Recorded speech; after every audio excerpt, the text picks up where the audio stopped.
आपके श्री चरणों में नमन। गुरुदेव आपको धन्यवाद, क्योंकि यह जो उत्तर था वह उनके लिए काफ़ी महत्वपूर्ण था, उनके लिए भी महत्वपूर्ण था, और वो इसी चीज़ से जूझ रहे हैं कि स्वतंत्र निष्पक्ष दृष्टा भाव कैसे विकसित हो, कैसे वो प्रयास कर रहे हैं कि बढ़ते हुए अहंकार का दमन हो, उसे बाहर फेंका जाए, बाकी ऑब्जर्वेशंस जो जो दिखता है उन्हें उनसे दूर हुआ जाए। लेकिन जब सब चीज़ निकालेंगे तो हमारे पास बचेगा क्या करने के लिए, क्या करेंगे हम, वो स्थिति क्या होगी। और अर्थ इनका है कि जीवन को सांसारिक जीवन में जीते हुए, समस्त कार्यों को करते हुए, अर्थ वहाँ ले जा रहा है इनके प्रश्न का कि कैसे करें, क्या करें कि दृष्टा भाव बरकरार रहे और कार्य भी संपन्न होते रहें। धन्यवाद स्टीफन। Thank you Stephen. अभी समस्या जो है वो कहीं और है, और समस्या ये है कि कर करके ही तो समस्या पैदा की है। लगातार करते ही जा रहे, करते ही जा रहे, करते जा रहे, यही तो समस्या के मूल में है। मौलिक जो समस्या है वो कर करके ही पैदा हुई है। तो कर करके कुछ नहीं निकलने वाला है। कर करके समस्या से समस्या ही पैदा होगी जी। क्योंकि हमारा ध्यान समाधान पे कम और समस्या पे ज़्यादा रहता है। जी, बहुत अच्छा। अगर किसी छोटे बच्चे से जो साइकिल चलाना सीख रहा हो, अगर बीच सड़क पे एक ईंटा रख दो और दूर से कहो कि देखो सब कुछ करना, इस ईंटे पे मत चढ़ाना, इसके दाएं बाएं से निकलना है, लेकिन ईंटे को बचा के निकलना है, ईंटे पे मत चढ़ा देना, वो बच्चा ईंटे में ज़रूर चढ़ाएगा। वो ईंटा ही फोकस है उस पर, वो सारा कंसंट्रेशन उसका ईंटे पे कैसे बचाना है और ईंटे पे चढ़ जाएगा। तो कर करके ही समस्या, और समस्या से समस्या ही निकलने वाली है। समस्या की चर्चा करके भी समस्या ही पैदा होने वाली है। समाधान पे जाने के लिए बहुत साहस चाहिए, बहुत अदम्य साहस की आवश्यकता होती है समाधान पे जाने के लिए। क्योंकि जब हम समाधान पे चर्चा करते हैं तो सबसे पहले दिखता है ये तो नहीं हो पाएगा, ये हमसे नहीं हो पाएगा, अरे ये नहीं कर पाएगा, वो भी नहीं कर पाएगा।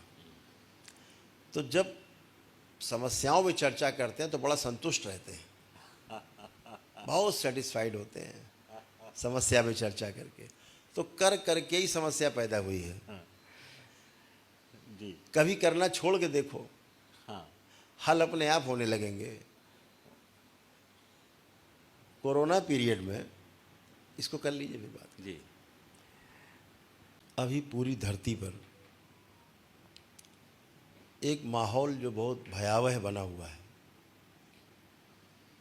वो कल की चिंता को लेके है, अगली पीढ़ियों को लेकर के है।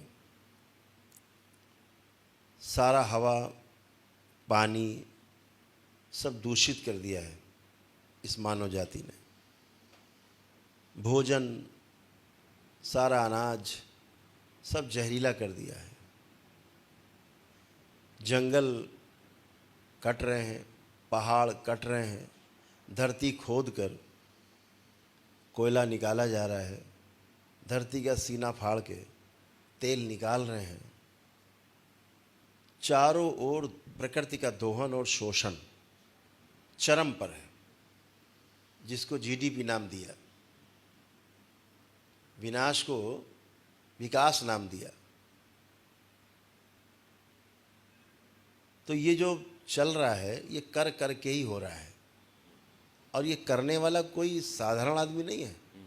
तथा कथित सबसे ज़्यादा पढ़े लिखे लोग हैं जो ये कर रहे हैं, जिनको पता है कि वो गलत कर रहे हैं, इसमें सबसे अद्भुत बात यही है कि इन सबको पता है कि वो गलत कर रहे हैं।